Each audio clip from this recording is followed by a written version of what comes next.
Hey, Dustin Tibbetts here, financial advisor with Jazz Wealth Managers. How you doing today? Good. Yeah, I talk to myself sometimes. Hey, I got a quick one here for you today. It's actually an update from the IRS. One of the benefits of having an advisor, by the way, is they tell you what's going on without you having to do all the research and ask all the questions. I've been going on and on in our classes for customers. We do weekly classes. They're live, but of course archived for our customers. And I've actually taken them through the Secure Act in detail, the CARES Act in detail, the Potential Heroes Act and all that stuff, just so we're all aware of what's going on, what opportunities present themselves. Well, the IRS did something really interesting. I've never actually seen this. The IRS went around the government and created a change in the tax code without the government even doing anything. I don't know if they will or whatever, but I've never seen this happen.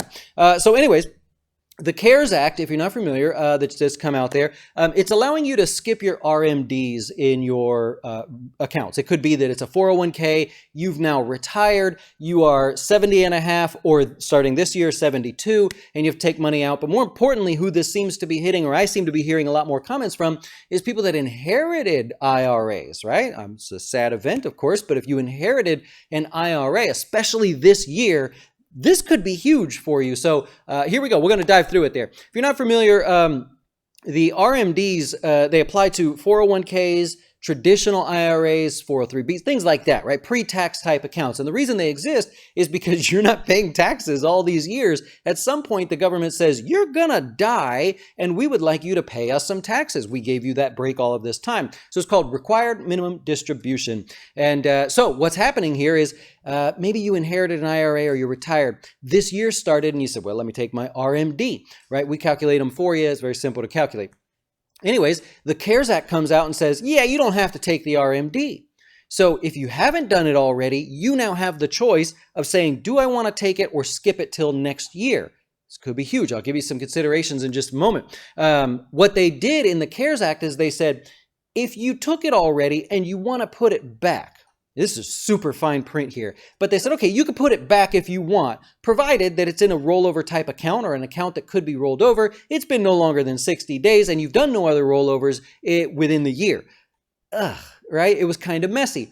IRS got a lot of feedback apparently, and the IRS came out and said, government's not acting on this. We're just going to change the rule. We're going to say you can just put it back, right?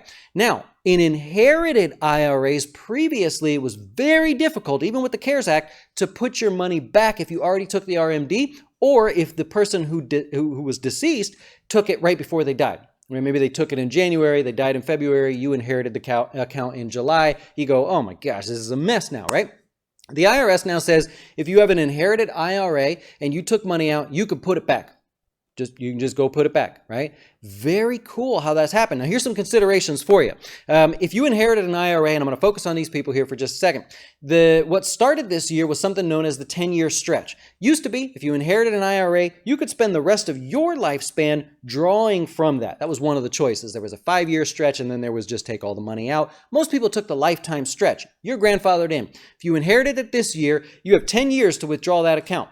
Right? You can do it in any amount you want. There's no rule on that, right? But the problem is that's going to increase your tax bill. So if you normally make $100,000 a year, you inherited $1 million IRA. I mean, congratulations, but let's say you inherited that, right? You have to withdraw that. Let's say it's $100,000 a year for the next 10 years. Your tax bill just went up. So now this year that you have the ability to either put that money back or just not take it at all, that means you still have the 10 years, it's just you didn't have to take it, right? You've got 10 years now going forward. So pretty cool there. The second thing is, I know a lot of people, you lost your job, you're working less, you had to close your business, reduce the hours, whatever it may be. Your income could be lower. So before you look at this video and you go, okay, I'll put the RMD back, it may make sense to just keep it, right? If you normally make $100,000, this year you're going to make 60 or 70 or something, maybe take out the difference and just business as usual. Your tax bill won't really change. So there's a benefit there.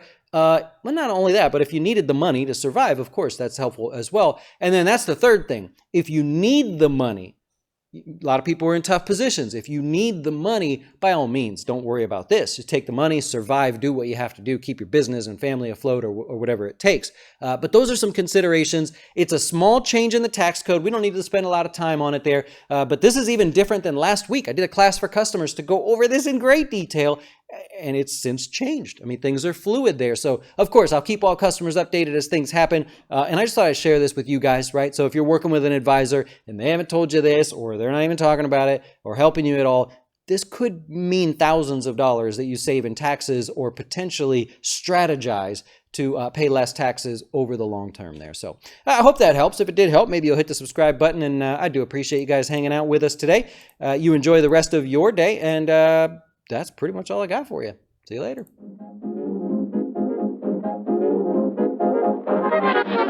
Why should you choose Jazz Wealth as your retirement or long-term investing service?